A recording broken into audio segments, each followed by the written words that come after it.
All right, good afternoon, everyone. Welcome to the fourth and final webinar in our Agriculture and Resiliency series. This is a collaboration between the Morris County Chamber of Commerce and the Morris County Economic Development Corporation and the County of Morris to assess resources and create grassroots support on resiliency and preparedness in the event of a food supply shortage due to a natural disaster or a pandemic. We have created a series of lessons for the general public, and this webinar is a culmination of that initiative. And today, our presenters are Nick Dunbar of Lithium FireGuard. He will be discussing lithium battery safety. And Jamie Sara of Plymouth Rock Insurance discussing how to best be prepared and informed regarding insurance for various disasters. Both of them also happen to be volunteer firefighters, so we also look forward to their discussion regarding fire preparedness and safety. Thanks for joining us today. And Jamie, take it away. Thank you. Thanks for joining, everyone. I'm going to present some slides here and just talk a little bit about emergency preparedness when it comes to your insurance needs to make sure that you're covered, because there are a multitude of ways that you can not be covered for insurance and for disasters along the way. So let me just share my screen.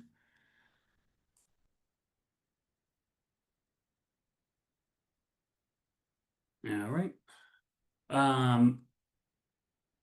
So the first thing is just making sure that ultimately you're protecting yourself and your assets, right? So insurance is the avenue in order to do that. When it comes to emergency preparedness, the day before an emergency or during an emergency is not the time to update your insurance to make sure you're covered, because insurance companies will put moratoriums in place should there be an impending natural disaster like a hurricane or something like that. They can actually stop the binding authority or changing of policies to add coverages. So you always want to make sure that you're reviewing your policy prior to any disaster. You really should do it on an annual basis and really understand what's happening with your insurance. So sorry, I was on the wrong page there, but basically there's just some basic coverages that come on an insurance policy. It covers the cost of repairing your home should there be a disaster. The other one is for other structures, which would be like a shed on your property or a detached garage. We also cover personal property, additional living expenses should you have a complete loss at your home or it's unlivable. And then we have a personal liability coverage, which is if somebody gets injured on your property. There's a lot of things that are included in Coverage A, and there's a lot of things that are excluded in Coverage A, and it really matters by the state that you're in. So in New Jersey, Coverage A covers a large, slew of things, fire, water damage, things like that. What it doesn't cover is flood. It doesn't cover for a named storm, such as a hurricane. You may have a hurricane deductible separate from your all peril deductible, things like that. But ultimately, just understanding that you're prepared for a hurricane. Or in New Jersey, hurricanes are probably one of our biggest ones, or snowstorms also. But you always want to make sure that your heating warnings. You want to make sure that your house is prepared. So you want to have a food supply on hand. You want to have water supply on hand. You want to make sure that your house is ready for the storm. Make sure your gutters are clear. Have your chimney inspected, right? You want to check for weak limbs on trees, maybe dead trees on your property, clearing those out, right? All these things that when a windstorm or a rainstorm or hurricane, tornadoes, right? Tornadoes happen now. We get more and more tornado warnings in New Jersey. Those are all things that we want to make sure that we're covered for. I'm going to skip through a couple of these here, but basically just kind of talk more about some of the additional coverages that you want to make sure that you are covered for. So topical thing now is inflation, right? So inflation has been running rampant lately, and the cost of repairing things has gotten much more expensive, right? So your standard home insurance policy doesn't necessarily cover replacement costs. It may cover the actual cash value, which is a depreciated value of your items in your home. So should a wildfire or a hurricane completely destroy your home, you may not get the money you think you're going to get to replace all your goods and the home itself, right? So getting a guaranteed replacement cost or extended replacement cost, adding up to 125% of the value of your home, that will additionally help you in the event of a disaster. So those are good things to have. A lot of insurance policies today also have home system breakdown coverage, right? So one of the biggest things is when a system does break down in your home, air conditioning, you have something with your, uh, floor, if you have radiant floor heating, right? Water purification systems could burst and leak all over the place. Like those kind of things, like anything that's in disrepair, is a possibility to cause a loss at your home. And you always just want to make sure that you have these things in good working order. You can add these types of riders onto your home insurance policy. Utility line coverage as well is covered, right? We have there's new stuff, not just my company, but other companies have like green coverage, right? So it'll help cover for, other things that are not the standard gas powered electric stuff in your home. Um, so like there's a lot of things that we look at, and Nick's going to talk in a little bit about like lithium batteries, and that's one of the things that would be covered under a home insurance policy. But one of the things, and I'm sure he'll jump into it a little more, is discussing like the safety of these things, right? So we have tons of devices, right? Kids are buying stuff off of Amazon all the time with rechargeable batteries in them. You have hoverboards, you have all those things, and those batteries can fail. I don't want to steal Nick's thunder, so I'll kind of leave it at that. But like those things are normally covered under a normal policy for home insurance. But making sure those things are in good working order, as well as using like appropriate charging devices, things like that, to ensure you're not putting yourself at risk for having a failure in your home. Um, some of the things also like basement floods, right? So there's a lot of things like if you do have a water, like a flood, if there's a heavy rainstorm, you may get water in your basement, things like that.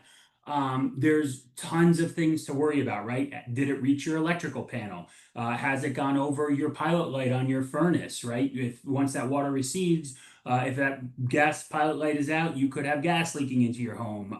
You need to get that relit. There's all sorts of things that happen in the basement or on your lower level. If there's water, that there's to be concerned. So you always want to make sure you're finding the source of the water, you're shutting it off, getting emergency help, and then you need to go through the whole process of documenting everything. And that's one of the biggest things to understand with insurance is this is the preparation part. You should know what's in your home, right? So everybody, I'm sure, was aware of the flooding that happened in Western North Carolina due to Hurricane Helene, where literally houses were just washed off their foundation and they were gone, right? Now, when your house is completely gone, trying to remember every little thing you have in your home to claim on insurance is a headache, right? It's not the time to deal with it. So you always want to make sure preparing, taking photos of your home is the best way to do it, storing them digitally in an iCloud or some sort of offsite. Having them in your home doesn't help. And then also just making sure you have all your paperwork in order, right? So birth certificates, passports, driver's licenses, all that stuff should be in watertight containers, hopefully in a safe, maybe offsite, if on site, right? You want to make sure that you're grabbing that stuff should there be a loss in your home and things like that.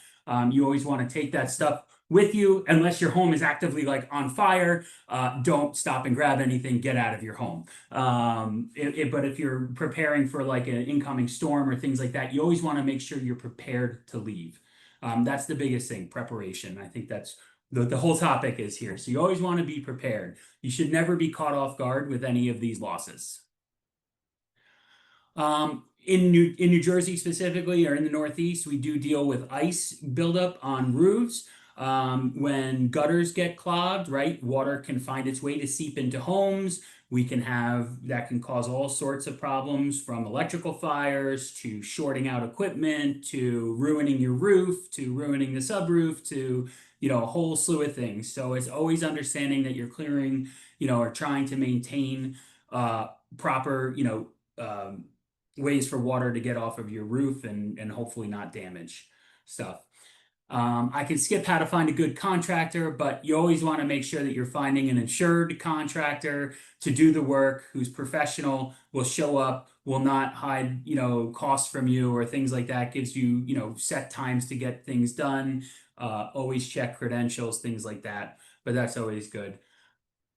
For tree falls, we want to try and prepare against tree falls, making sure, cut a dead wood, dead limbs, things like that are taken care of. Make sure it's kept away from your home. I know this isn't a normal hazard in New Jersey, but like wildfires, the big thing is making sure you have a clear area around your home, right? So if you have a lot of like brush around your home, should something catch on fire, that's just fuel to add that could help ignite the house or worse, other people in your home. So that was it, a quick rundown on insurance and kind of being prepared. I'm not sure if anybody has any questions or if we wanted to move on to Nick and to handle questions after. Yeah. Do we have any questions? And if not, we'll shoot it over to Nick and then we can discuss some questions. Oh, Frank, do you have a question? Yeah, Jamie, thank you. This was a very good overview of people getting prepared from an insurance perspective. During Hurricane Sandy, it was, if I recall, Governor Christie declared it a superstorm. It wasn't a hurricane. And I don't know, was that done so that hurricane deductibles didn't get triggered? Do you have any idea why that So was? Yeah, sorry, didn't mean to cut you off there, but Right. yes. Well, when Sandy actually hit, it had been downgraded from a category one. So that's why it was named the superstorm. Although the Department of Insurance for that storm ruled it that regardless, even if it was, I think, a category one, they were only going to charge the all peril deductible. They were not going to be charging hurricane deductibles. And for those of you that may not be aware, a lot of policies have separate all peril and then hurricane deductibles. Your all peril deductible is usually like a 500, 1,000, 2,500, something like that. And then your hurricane deductible is usually a percentage of your coverage A. A lot of companies use 3%. Some use 5, some use 2. Sometimes you can buy down that percentage by paying more premium. But basically, what that means is if you're insuring $1 million home and you have a 3% deductible, your out of pocket to fix your home in the event of a hurricane would be $30,000, right? So that's a big chunk to make sure you're ready for that should the unexpected happen.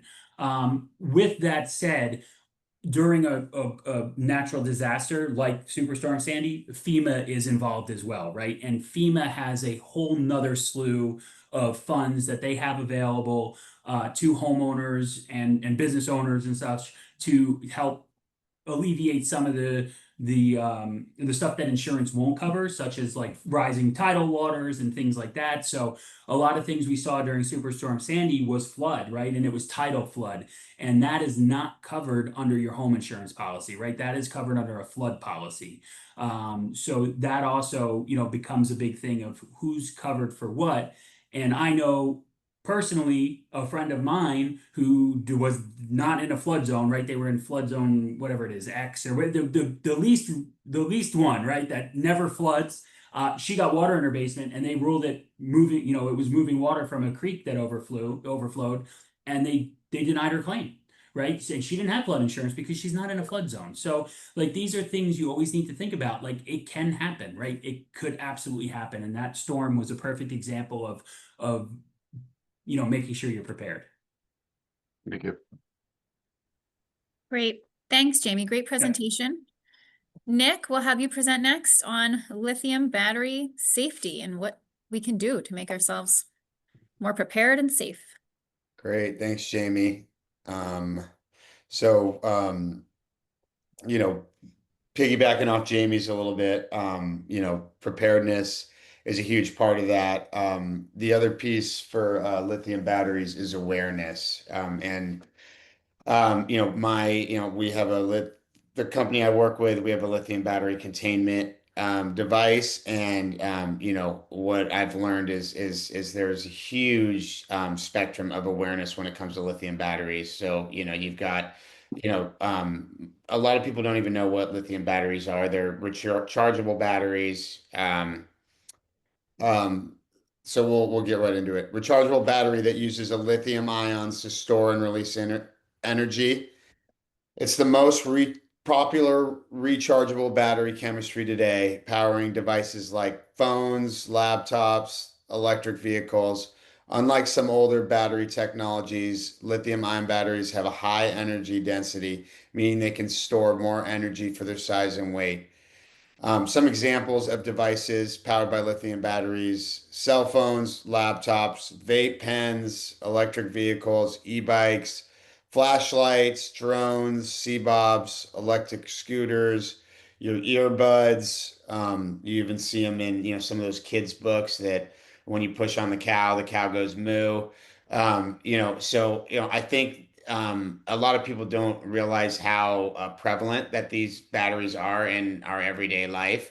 As I was saying before, there's really a spectrum of awareness, and I walk around every night and unplug every single thing in my house. Okay, and then you've got the guy on the other side who has his Kindle and his Apple Watch and his laptop and his cell phone all charging, right by his head on his nightstand at night. So, it's really important to build awareness for this. I have to say, my presentation is a little bit ominous because we have not really dialed in solutions for lithium batteries too much. And Jamie and I will get into that a little bit later about, what, instructions we've been given through our different firehouses when dealing with these types of things. But, preparedness, awareness is definitely a great place to start. So, most likely if it's rechargeable, it has a lithium battery in it.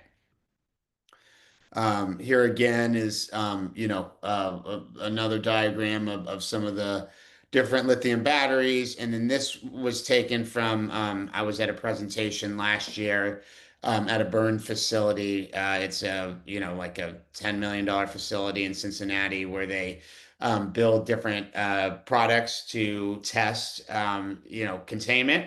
And so I went there and they were doing a bunch of prescribed burns in their containment devices. But in the last 5 years, and this number has gone up exponentially because we're documenting it a lot more now. Numbers of fires, cell phones and laptops, 70, power tools, which I haven't mentioned yet, 81, hoverboards and e-bikes, which we hear a ton about, being real close to New York City, 410 fires and explosions, EV electric vehicles 127, and then energy storage systems. Those are kind of your battery pack,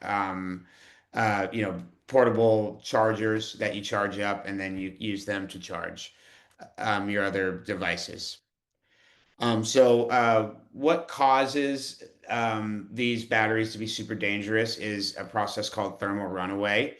Thermal runaway is a rapid, self-sustaining increase in temperature within a system, often involving exothermic reactions where the heat generated accelerates further than the heat produced, creating a dangerous chain reaction. Lithium batteries are typically constructed using multiple lithium ion cells connected in a series and parallel to achieve the desired voltage and capacity. Energy is intended to move freely between the cells. When energy is not able to move freely and there's a disruption in the current, this is what causes the device to enter into thermal runaway. So what that means is within each battery is a series of cells. Cell phones maybe have 5 to 6 cells. Your laptop has 12 cells. E-bike batteries have 30 to 40 cells. Okay, so within your own battery are these cells, and the current moves back and forth between the cells. And so what happens is when that current is not able to move freely, there's a disruption in the current. This causes the energy to build up, build up, build up because it can't move freely, and then it has a diverse set of reactions when the energy basically has to release. Okay. As shown in the previous slide, this can be caused by a multitude of things, including overcharging, overheating, crushing, an internal shortage, exposure to water, penetration, and even a damaged cell can come right from the manufacturer. So a lot of different things that can cause thermal runaway. And this slide here, it's just a little more of a visual. But basically, these cells can create their own oxygen. And so lithium ion cells is perfect fuel with an intrinsic source of heat, oxygen, and flammable components. So it's somewhat of a perfect storm when it comes to fires, all built into this small battery. And then if you look to the right, you can see, there's all the batteries stacked next to each other.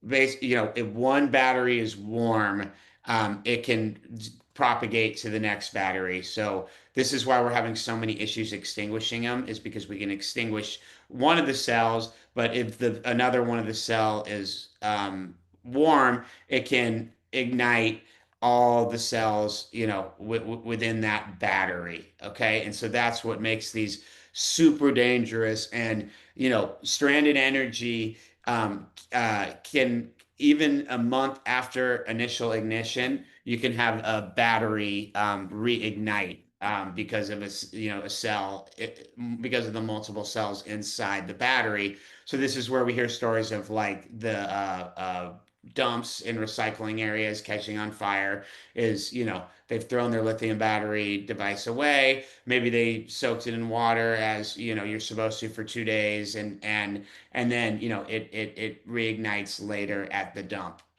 So it's a complete mess. And not trying to scare anybody, but again, we just, it's rare that these occurrences happen, but these reactions are very, very intense and very dangerous. So, it is important that we understand, um, you know, the uh, the capacity that these events can be. So, as I said, multiple reactions with thermal runaway. I'll dive into these more, but here's a diagram. One is fire. Number two is actually explosion, and with projectiles, shrapnel is usually what is exploded, smoke and toxic gases, and then stranded energy. So move to the next slide. A little more on these fire reactions. In terms of temperature change, you can see an increase in 1100 degrees Fahrenheit in less than a second in a device. So you see it on a table, it's flatline, it's going into thermal runaway. As soon as thermal runaway happens, it shoots up 1100 degrees in less than a second. Um, Shrapnel, projection of shrapnel around 300 meters per second. Ballistics has tested the velocities. For reference, a 9 millimeter gun is 360 meters per second, but the mass of some of these shrapnel pieces are probably tenfold what a bullet would be. Extremely toxic smoke and gas, including cyanide and other precursors of mustard gas. One cell within the battery can produce 6 liters of toxic smoke, which is just, I see some of you shaking your heads, is totally gnarly. And, when you think about being on an airplane or being in a confined space, this is a real threat. And, you're seeing, long-term effects, respiratory stuff from, some of these airplane incidents where, they had put the fire out or they'd gotten it off the plane, but the passengers were still exposed to the smoke and inhalation, and they are having long-term respiratory. Uncontrollable fires already went into this, but if one cell is warm, it can propagate to another cell, causing a chain reaction. With stranded energy, it can reignite even a month after initial ignition. So, crazy reactions, multiple reactions. This is what making them tough to extinguish, and kind of finding a solution for one size fits all type thing. So here's some signs that your battery may be going into thermal runaway. Preparedness, like Jamie was saying, and being aware. So overheating, a battery that is unusually hot to the touch is a potential sign of thermal runaway. We've probably all felt that with our older laptops, our older cell phones. That is definitely, cause for alarm and cause for monitoring. Okay.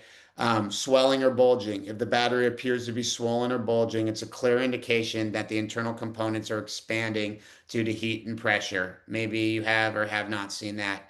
Um, Leakage of electrolyte, a flammable liquid from the battery can also indicate a failing battery, a potential thermal runaway.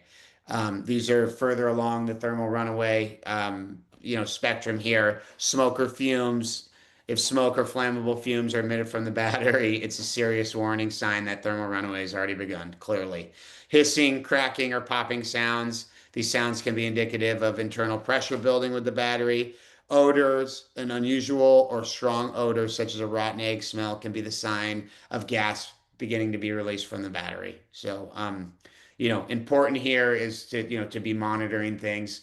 And we'll get into it later, but this is, one of the reasons why, I would not encourage charging any of your devices without, without being in the room and leaving things to charge overnight, etc. Which I know we all do. So in the case of a lithium battery fire, isolate the battery from anything flammable. Use your judgment, and if the thing's already on fire, just get away from it. If do not try to extinguish it. Immediately evacuate the area and call emergency services. There is a standard, the UL Underwriters Laboratory 5800 standard. If you do have a containment device, some people do have them in homes, they have them at schools, they have them in, their offices. Make sure the device is passed the UL 5800 standard. This is the standard for lithium battery fire containment. And with these standards comes rigorous testing, and some accountability as well. So we'll get into that more. I've got a few videos here. After the Kings. Can you guys see my video still? Yes. Okay. Here, this is a e-bike battery.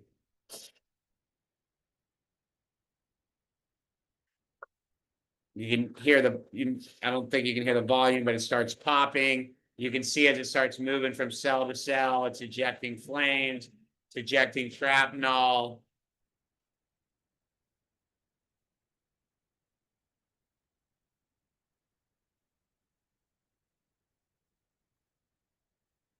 And you think about, people have these charging in, the bottom level of a multifamily in New York City and in Brooklyn, right in front of the emergency exit, right in front of the door to the outside.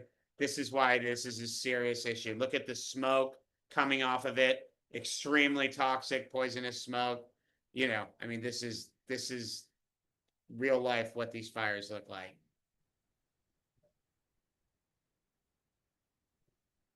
I know, pretty ominous. I'm sorry. And then,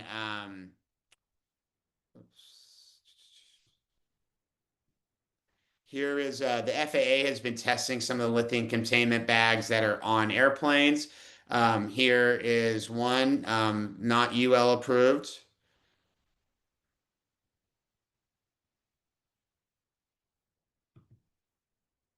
I believe you. Come on.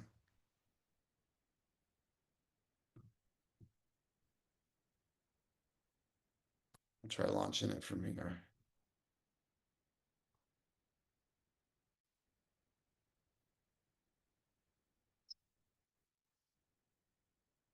So this was a battery pack that was ignited. This company has a little pillow that they put on it to try to extinguish it. As you can see, the pillow doesn't work. Then they have the blanket. It's not containing any of the gases, just it's a total mess. And then the last one, this laptop one,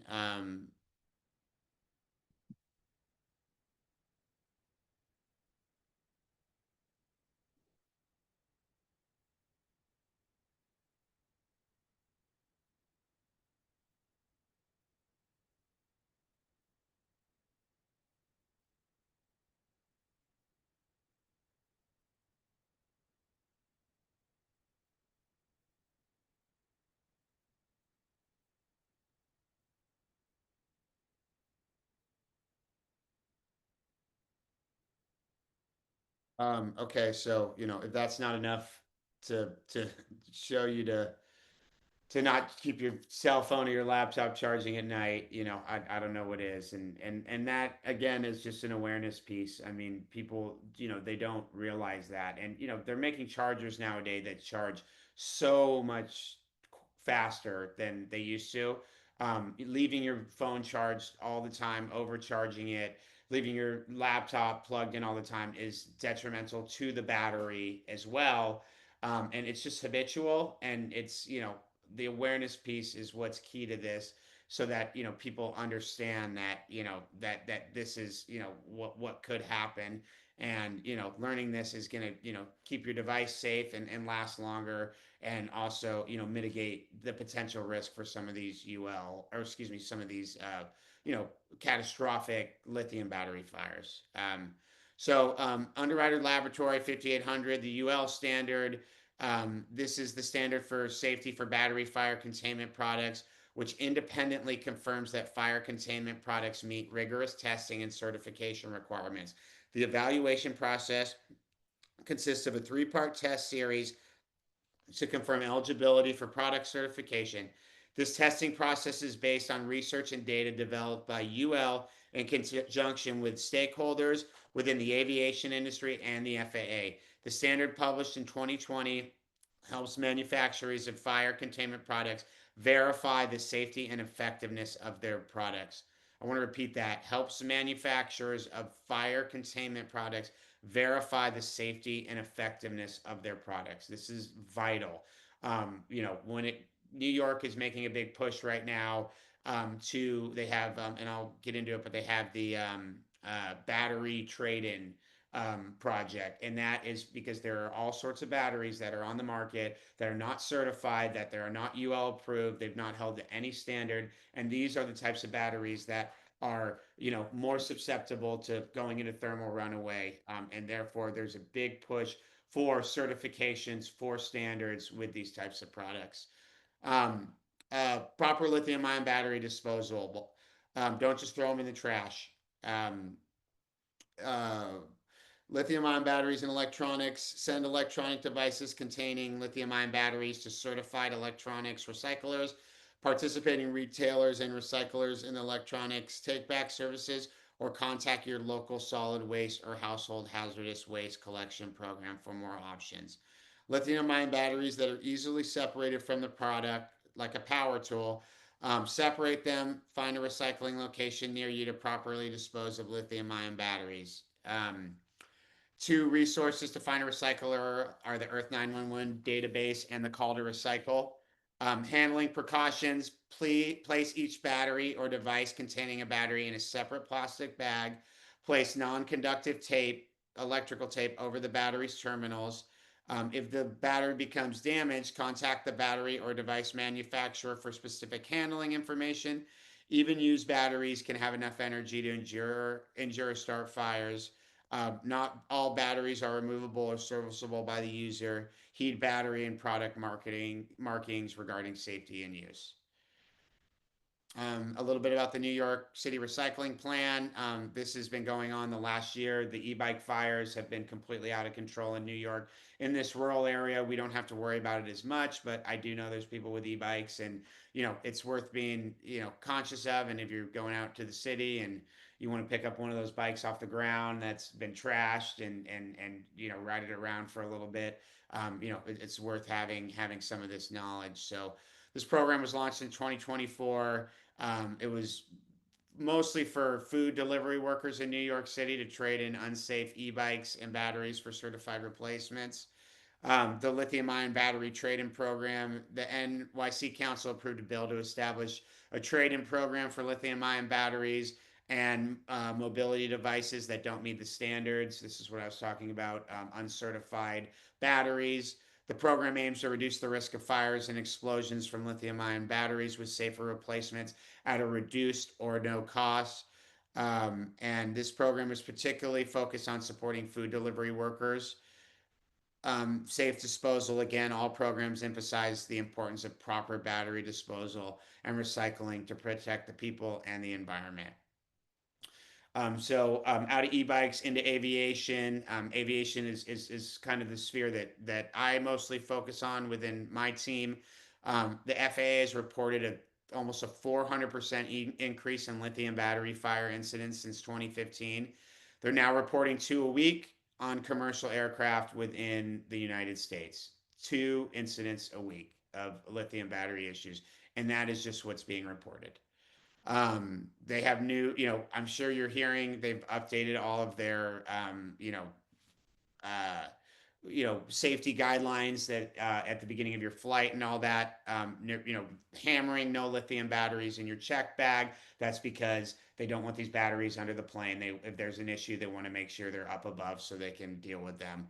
Southwest in the last 2 weeks recently required that any battery charging packs or power banks, as they're known, be kept accessible and visible while in use. If you look at my photo here, this was a recent Air Busan fire out of Korea. You can see the top is completely burned off. That was from one battery pack that someone in the overhead smashed when they were closing the overhead. It ignited. This was on the runway with a full-fledged firefighting crew. Took over an hour and a half to extinguish one battery pack. And again, this is worst case scenario. These are somewhat rare, but they are going to be more of a common occurrence as we continue to move over to a more sustainable energy, which is rechargeable energy. And so the average person has 4 to 6 lithium battery devices on every plane. So AirPods, Kindle, Apple Watch, vape, cell phone, laptop, just trying to get the awareness piece across. 87% of the crew are very concerned about lithium battery incidents on aircraft. That was from a UL did, they're pushing the 5800 standard, and, they were talking to a bunch of different commercial outfits and getting feedback and seeing how prepared they feel like they are, and they clearly feel like they're not. Okay, some good things to do. Preventatives. Number one, awareness. Like, this is vital. After watching this, I know that you guys are significantly more aware, and nobody's going to be charging their cell phone by their bed at night. Okay. A huge thing, compatible chargers. Okay. So you batteries running out, you stop by the gas station, you get a cheap charger. It lives in your car. You charge your phone forever with that charger. Compatible chargers are crucial. There is a connection piece with compatible chargers that makes the connection safe and solid. When you're not using those, it degrades your battery. It degrades your device. Don't leave devices unattended while charging. I can't stress this enough. Do not charge your computer all night. Do not charge your cell phone all night. Just unplug it. Charge it first thing in the morning. Charge it throughout the day when you're around it. Don't overcharge. Another point to not charge it all night. Don't just let it continue to charge. If you're storing batteries for your drills and your construction tools, those types of things, cooler temperatures. Um, Place them near smoke alarms if possible. Remove your batteries from devices whenever possible. Don't let them sit in your circular saw. If you're able to take it apart, please do that. And then again, purchase batteries that are certified and have passed standard testing. The UL standards for batteries is UL 1642 and UL 2054. All right. Final slide for me. The company I work with is Lithium FireGuard. Our parent group is a private aviation group. We run a fleet of about 25 planes or so. We saw the product, which is now the PG100, about 4 years ago, and realized that it had some potential. We purchased it. We started selling to military, mostly defense. We're on the 89th wing out of Andrews. The UL standard became available. We put all our eggs into getting that standard. We are the only single state device to have currently passed that standard. Since the product was originally meant for aviation, but now with the lack of mitigation strategies and solutions. We're being used by fire departments, police departments, brick and mortars, including schools, hotels, and office buildings. Basically, wherever you're seeing a fire extinguisher, you're probably going to see our PG 100 in the next few years. Extremely intuitive to use, and more information on it, you go to lithiumfireguard.com. You can see how it works, and you know, we're proud of it. There's a lot of devices out there. There's a lot of options. They aren't certified, they aren't approved, and you know, with us being in the, you know, corporate aviation group, you know, we wanted to make sure before we were selling this product is, you know, that it worked. And once we had the standard and some type of certification, you know, which took about 2 years to get, you know, we feel confident that we are, you know, the best product for personal electronic devices out there. So that's it for me. Thanks so much, Nick. Do we have any questions specifically on lithium batteries for Nick? Frank? Nick, that was very enlightening and scared the heck out of me. I'm sorry. I just I texted charged. my daughter during it saying, no more charging your phone overnight.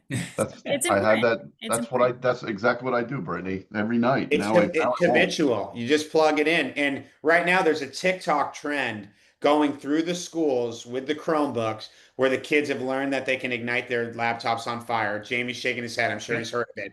And they're, you know, sticking a metal whatever fork in it and they're igniting these Chromebooks. And it's just, It's a you game. know, It's a TikTok challenge. Yep. yeah, it's a TikTok Oh, that's lovely. happening all over the country.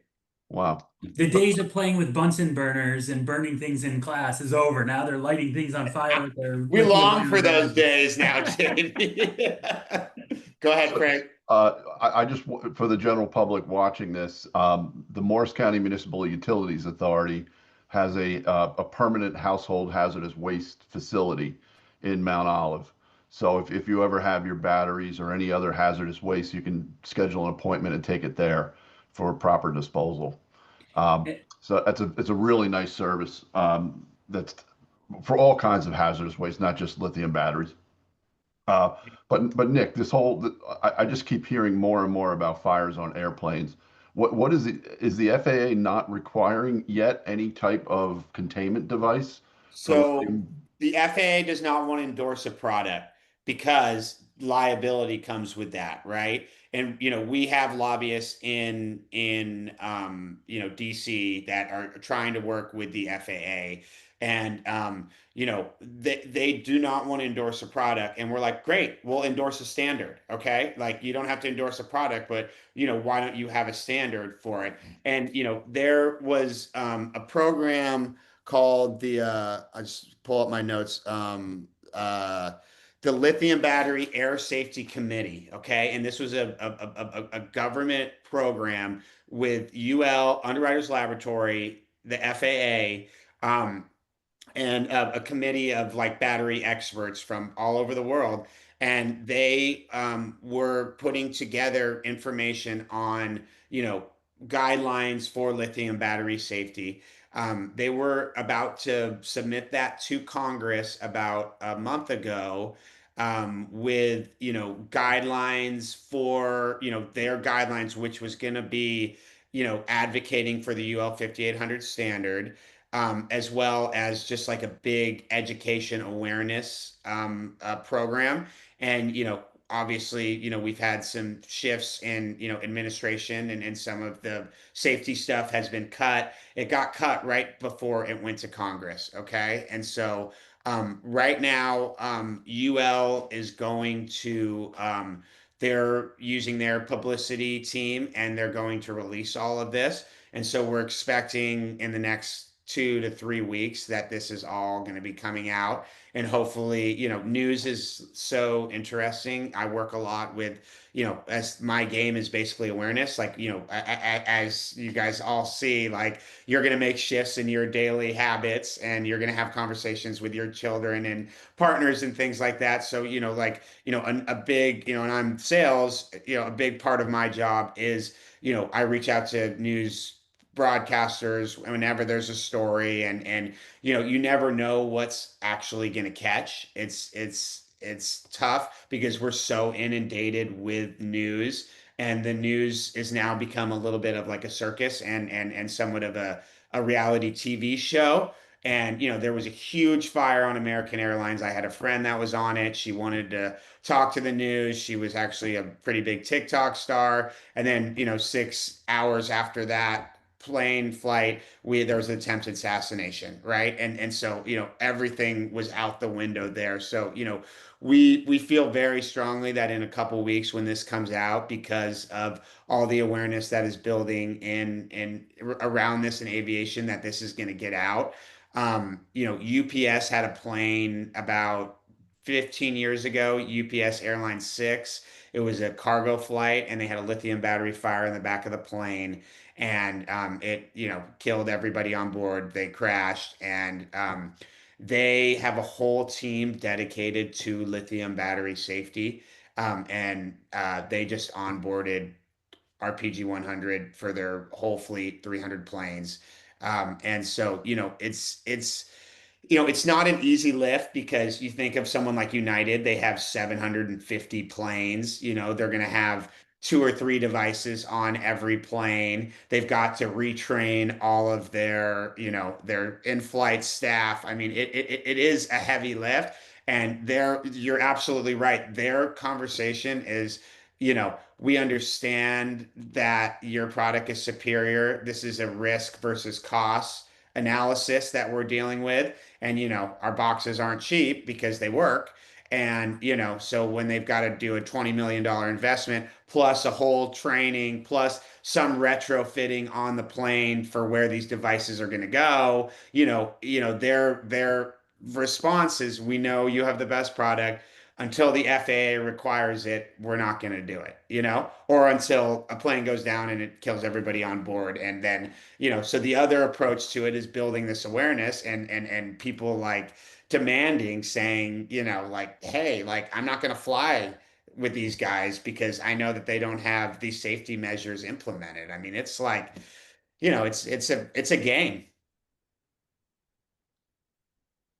Hey, Nick, Interesting real and scary. quick, I have a couple things I want to talk about, but real quick, talking about the airline stuff is like usually, so I watch like some Smithsonian Channel airplane disasters, right?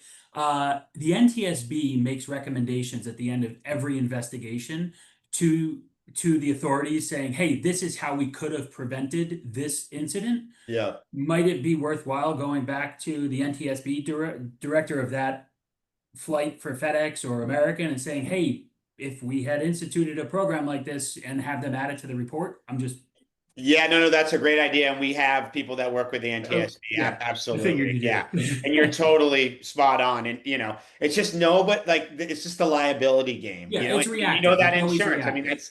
that's identical to what you do. It's like, Yeah. it's like, okay, we're going to throw the dice. We're going to insure these guys. And, I mean, I have the same thing with my auto insurance. I got to pay something out of pocket because my wife totaled the car, and I'm worried. I had a little fender bender, and I'm worried that we're going to get dropped from the insurance because Right. So you pay for it out of pocket. and I'm Right. just going to pay for it out of pocket. And that's just like, yeah, I mean, but you're spot on. I appreciate that feedback for sure. Yeah.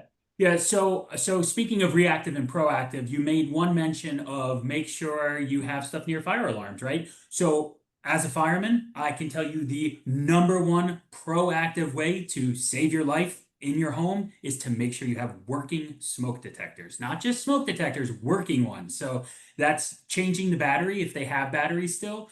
Every time we change the clocks, that's the best way to remember, right? So spring forward, fall behind, right? Change your battery in your smoke detector. The good thing is new smoke detectors hitting the market are, well, good and bad news. They are now lithium ion 10-year batteries. And Add that to my list. they're self-contained, right? So they're self-contained now, no battery changes. They're good for up to 10 years. You install it and it's done, right? 10 years, you replace it. That is one of the best things. I think you can go back and investigate almost every deadly fire that there's been. Not every one, but many, many deadly fires. You will find out that there were not working smoke detectors in the home. And that is the number one thing that alerts Wow. people to getting out. Because you saw some of the videos that Nick showed, and you saw how violent some of those explosions were. Fire will double in size every 30 to 60 seconds. For us in New Jersey, majority of us are covered by volunteer firemen like Nick and myself. We are 3 to 5 to 6 minutes, depending what time of day, away from the firehouse. And then the response area is then the town, right? So how far are you away from your firehouse? Another maybe 3, 5, 6 minutes. So now you're 10 minutes before you're getting a fire truck on scene, right? And your fire has now doubled probably 10 times. So if it started as a small fire this big, now your whole room is engulfed, right? And you still haven't actually gotten the seed of the fire removed, right? That's still spouting off all its fumes and toxic smoke and all that stuff. And that fire is now building and it lights your couch and your bed and your carpets and your tables that are all now made of plastics and weird foams and all adding additional toxic material into the air. And one of the biggest killers in a fire is actually inhalation, right, of smoke. It is actually the smoke that kills people. And it actually sadly happens mostly by an egress point. So people are smart enough to be on their hands and knees crawling to their front door. And when they get to their front door, they stand up, they take one breath, and it kills them on the spot right there because they're breathing in that toxic cyanide gas, all that stuff, all your home's plastics and stuff. It's hugely deadly. I'm not trying to scare everybody here because they are rare, right? We know we all have lithium batteries. We all have homes, we have apartments, things, and you haven't had a fully engulfed home, most of you, hopefully. But when it happens, smoke detectors are the first line of defense, and they are usually the best. Yeah, great point, Jamie. Thank you. Are there any other firefighting related specific things you guys think would be valuable to share just from a preparedness point for anybody watching? Yep, I could just jump right back in and Yeah, just piggyback go, off of the Jamie. working smoke detector. So let's say well, anytime you're at home, your family should have an evacuation plan. You should practice it at least once so everybody knows where to go. I encourage people with small children like myself to practice it a lot more often, but you should have an evacuation plan from your home because, again, at 2 in the morning when your smoke detectors are going off and you can't see anything in your house because the smoke has filled your home, that's not the time to figure out, hey, where are we going and how are we getting out, right? You should have your plan. You should have a meeting place. You should have all, make sure you know where your phone is, right? Like if it's not charging next to you, hopefully it's not charging next to your bed. If it's right next to your bed, you are at least grabbing it because you do need to call 911 as well. Obviously, if it's an immediate life hazard, exit the home and worry about calling 911 later, right? That can always be done once the health hazard of the occupants has been satisfied, right? We want to make sure life first and then property. That's great feedback. And, I mean, as a volunteer firefighter, I don't even practice that. And it's like, you've kind of got to own it, and you've got to just be like, well, here's a checklist of the things. What am I actually doing? And nobody thinks it's going to happen to them. Like, these situations are rare, but, when you have the types of reactions that you do, and we have the amount of toxins in our homes nowadays, it's I mean, you see the California fires, like, they're the land is they just started building. I mean, that land is ruined. It's full of all these toxic chemicals.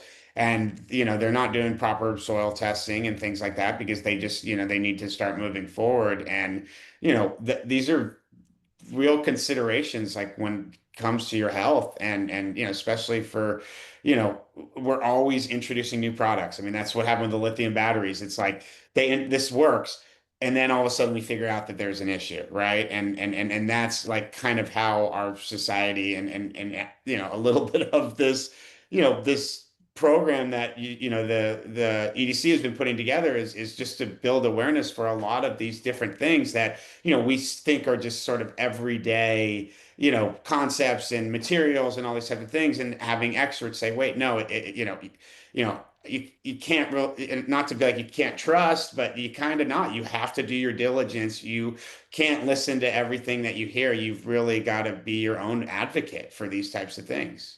Exactly. And you hit the nail on the head with, we hope we don't need any of this stuff. But that's the whole point of this entire webinar series and initiative is, but we might. And so how can we best be prepared if any of these events were to happen, whether it's our food supply, fire, flood, whatever that might be? How do we feel at least at most at peace because we've done the best we can to be diligent and prepared? So I think that really sums everything up so well. It's really been the bulk of what we've been working on for the past many months with all the lessons and the webinars and working with our farmers to find out what are our resources like and what are our abilities like just as a homeowner. Where do we stand? So thank you both for your expertise today. I really appreciate it. Frank, if you had any more words to share as we wrap up, I think this has been really wonderful. It's been great. And Brittany, you've been awesome to work with and putting this whole project together. It's been a pleasure. Thank you. Thanks everyone so much. Thanks. All right. Have a great day. You too.